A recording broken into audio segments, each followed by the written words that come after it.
Jamais sans la grâce, une dévotion matinale qui vous connecte à la pensée de Dieu et vous donne la provision du ciel au quotidien. Bonjour chers amis, chers internautes, chers téléspectateurs, nouvelle journée, nouvelle provision. Bienvenue dans cette toute première dévotion de cette semaine, que Dieu vous bénisse. Ensemble, inclinons nos cœurs devant notre Seigneur ce matin, Père. Nous venons devant ta face, nous te remercions pour cette journée que tu nous donnes, preuve de ton amour, de ta fidélité, mais aussi la parfaite preuve que tu n'as pas encore fini avec nous. Aujourd'hui est une nouvelle opportunité, aujourd'hui est une nouvelle journée avec une nouvelle provision. Béni sois-tu Jésus. Amen.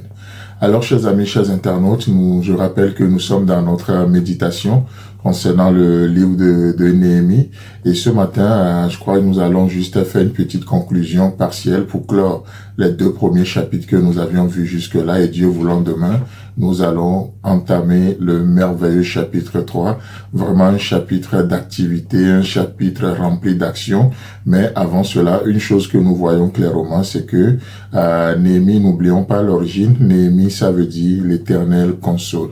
L'Éternel console. Et nous voyons que Néhémie est une belle image de notre Seigneur Jésus-Christ lui-même, n'est-ce pas? C'est une belle image de notre Seigneur Jésus-Christ. Pourquoi? Parce que si Néhémie est l'Éternel qui console, nous savons que Jésus, ça veut dire l'Éternel qui sauve, n'est-ce pas? Et l'Éternel, au travers du salut qu'il nous donne encore aujourd'hui, nous offre sa consolation.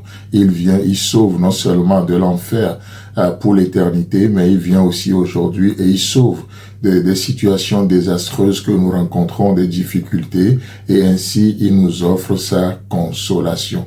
Donc Néhémie est une belle image de notre Seigneur Jésus-Christ, même dans son ministère terrestre. Pourquoi? Parce que, étant au service du roi humain, c'est-à-dire Néhémie, qui était au service du roi humain, je fais allusion au roi Artaxerxès. Donc Néhémie servait le roi humain Artaxerxès qu'il a devant lui, mais cela ne l'a pas du tout empêché de servir le roi des rois, d'être au service du Seigneur des seigneurs, c'est-à-dire l'Éternel lui-même, et ainsi être disponible pour le peuple de Dieu. Voyez-vous? Donc c'est un point très intéressant. Un point très intéressant de voir cette tridimension du service, cette tridimension de l'appel de Dieu. Il sert le roi des rois, le Seigneur des seigneurs Jésus-Christ. Il sert l'autorité qui est devant lui, le roi, mais il est aussi disponible pour servir le peuple de Dieu. La grande question ce matin, c'est que dans cette journée, alors que notre vie continue, alors que le voyage terrestre continue, qu'en sera-t-il de vous, qu'en sera-t-il de moi, dans notre service? Serions-nous capables de servir le Tout-Puissant au travers de notre soumission à l'autorité humaine qu'il mettra devant vous? Ça peut être un patron au boulot, ça peut être le pasteur de votre congrégation, de votre assemblée, ça peut être les parents pour les enfants, ça peut être un aîné dans la foi.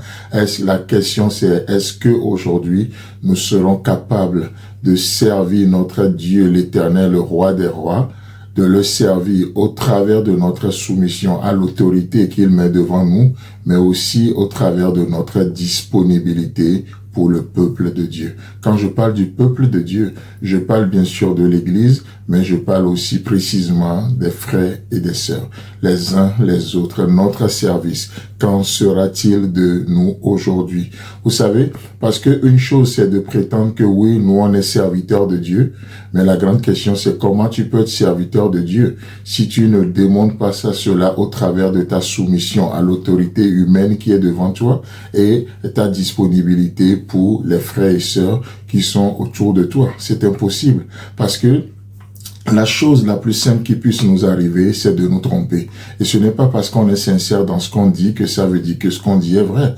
Parce qu'on peut se tromper sincèrement également. D'ailleurs, c'est pour ça que Dieu, étant un Dieu juste, étant un Dieu compatissant, nous a donné ce que j'appelle aussi les tests de la foi. Les tests de nos paroles. C'est ce que Jean, l'apôtre, va nous prendre dans 1 Jean, chapitre 4, le verset 20. Il dit, si quelqu'un dit, j'aime Dieu et qu'il est son frère, c'est un menteur.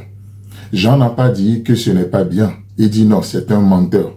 Pourquoi? Parce que car celui qui n'aime pas son frère qu'il voit comment peut-il aimer Dieu qu'il ne voit pas?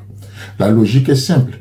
Tu es incapable d'aimer ton frère que tu vois. Comment tu peux prétendre aimer Dieu que tu ne vois pas? C'est impossible. Et Dieu, dans son amour aujourd'hui, pour nous délivrer de l'erreur, pour nous empêcher de nous perdre nous-mêmes, de vivre dans nos illusions, qu'est-ce qu'il fait? Il donne les choses concrètes devant nous. Une autorité à qui nous devons soumission, les frères et sœurs à qui nous devons disponibilité. Chers amis, chers internautes, que Dieu vous bénisse et Dieu voulant, on se retrouve demain. Si vous avez aimé cette émission, parlez-en à vos amis. Parlez-leur du message de la grâce et de ce qu'il fait dans vos vies. Pour un sujet de prière, une question ou pour devenir partenaire, contactez-nous au 00229 94 75 80 20. Que Dieu vous bénisse et à la prochaine. En attendant, pensez avec Dieu.